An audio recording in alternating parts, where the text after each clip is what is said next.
아씨, 비 나와라. 폭우가 내려. 태풍이 와라. 두둥. 22년 10월 15일의 아침입니다. 10시 정도. 오늘 토요일이네요. 오늘은 영상 계획은 없고, 원래 업데 사진을 좀 찍어야 되는데, 저번에 사진 찍어 놓은 게 매장에서 다 나가 버려 가지고 찍을 게 없어요. 그래서 다시 또 찍어야 돼, 그거를. 그래서 그런 계획 따로 왔는데, 이제 아침에 톡이 왔어. 사장님, 약을 주고 물을 줄까요? 물을 주고 약을 줄까요? 이렇게 질문이 왔어요. 이렇게 질문을 하신 분은 아직 저희 집에 잘 모르시거나, 그 다음에 핑클장갑 채널을 최근에 보셨거나, 아예 그냥 신경도 안 쓰고 하셨거나 그런 분들이겠죠. 자, 원리만 이해하시면 됩니다. 우리 사람이 먹는 약, 저도 하루에 4알을 먹거든요. 평생 먹는 약이에요. 4알을 먹으면 물 양이 정해져 있어요, 없어요? 단 그건 있어. 대부분 어떤 약제, 공복에는 먹지 말라는 게 있죠. 무슨 염증약 같은 게, 그런 게 있죠. 하지만 대부분 뭐 식후 전후 요즘에 그렇게 많이 안 따지잖아요. 그 다음에 먹는 물의 양도 정해지지 않았어요. 그냥 솔직히 뭐 약을 먹는데 물 10컵 드시는 분 없잖아. 넘길 수만 있으면은 먹으니까. 그런데 식물에 주는 약은 농약이나 친환경 자재나 어떠한 기준이 있냐면 정해진 물에 정해진 양을 희석하도록 돼 있어요.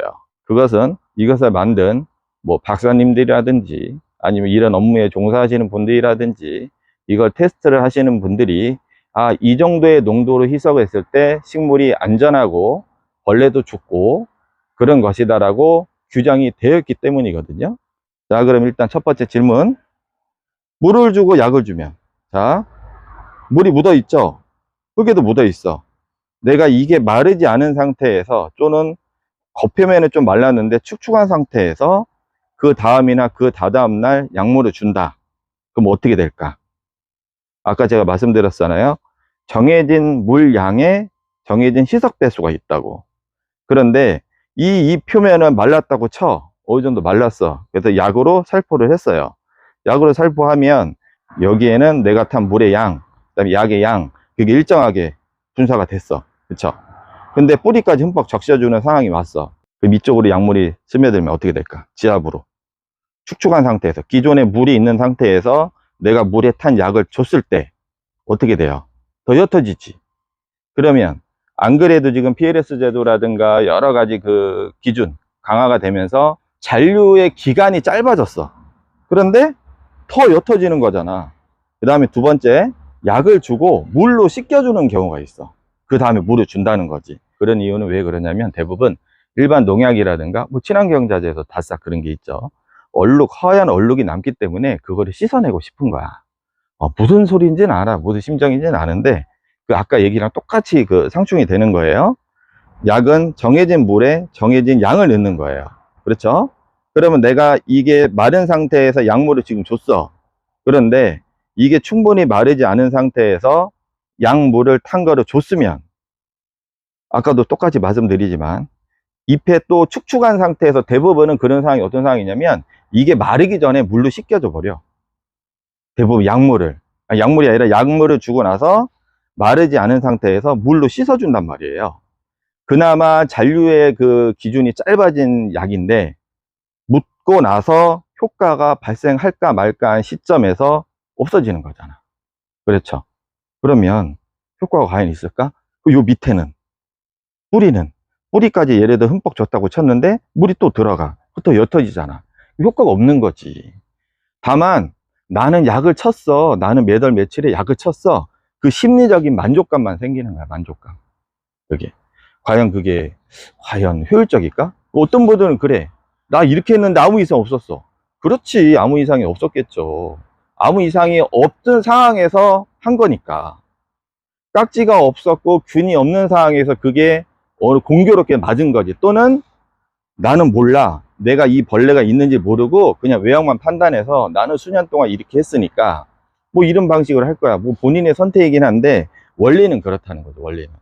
자, 그럼 왜 이런 질문들이 나오나? 그거는 불안감 때문에 그래. 뭐 약해라고 얘기하는, 제가 나중에 그 토끼한테 시켜갖고 좀 자세하게 말씀드리겠지만, 지금 이 영상하고 플러스 해가지고, 좀 보충할 거 자세하게 말씀드리겠지만, 좀 막연한 불안감 때문에 그러거든요. 그러면, 제가 항상 그러잖아. 내 키핑 테이블이나 집에 이렇게 있으면 내가 처음 사용하는 거야. 아니면 이 시즌에 잘 모르겠어. 그럼 몇 개 이렇게 해보시는 거야. 셀프하고 한 일주일 정도 지켜보세요. 웬만한 거 일주일이면 나타나요. 물론 더 장기간 어떤 문제가 생기는 것도 있겠지만, 그런 약을 뭐 이렇게 일반적인 상황에서 적정한 농도로 했을 때는, 제가 느꼈을 때는, 제가 그 수많은 약들을 다 이렇게 다뤄보고 했지만, 그 다음에 여러 가지 식물들 일반 관엽 포함해서 사용을 해봤지만, 하우스나 집이나 그런 거를 솔직히 판단하기가 어려웠어요. 저도 판단하기 어려웠거든요. 근데 일부 테스트를 하고 확대를 하는데 그 기본입니다. 그래서 저희 집을 아시는 분들은 제 얘기를 조금 듣고, 아, 이게 나한테 맞는 것 같다 하시는 분들한테는 제가 말씀드리잖아요. 물 주는 날, 물 대신, 물만큼. 이게 단순하지만 지금 말씀드린 내용 플러스 알파가 다 적용이 된 거예요. 어떻게 하면 약효가 있고, 어떻게 하면 그 번거로움도 줄이고, 이런 게 다 짬뽕이 됐기 때문에, 또 시끄럽다. 짬뽕이 돼 있는 거라 그렇게 실행하시면 좋습니다. 그래도 저희 거 제가 추천드리는 자재라든가 농약을 사용하시는 분들도 마찬가지고 그런 기준에서 잘 하고 계신 분들이 많습니다. 나중에 조금 더 자세한 거는 오늘 급하게 질문이 와서 여기까지 말씀드리고 마무리 하겠습니다. 날씨 겁내 좋네. 다 놀러 가셨나봐요. 하우스에 사람이 없어. 아, 나도 가고 싶다. 비 나와라. 폭우가 내려라. 태풍이 와라. 끝.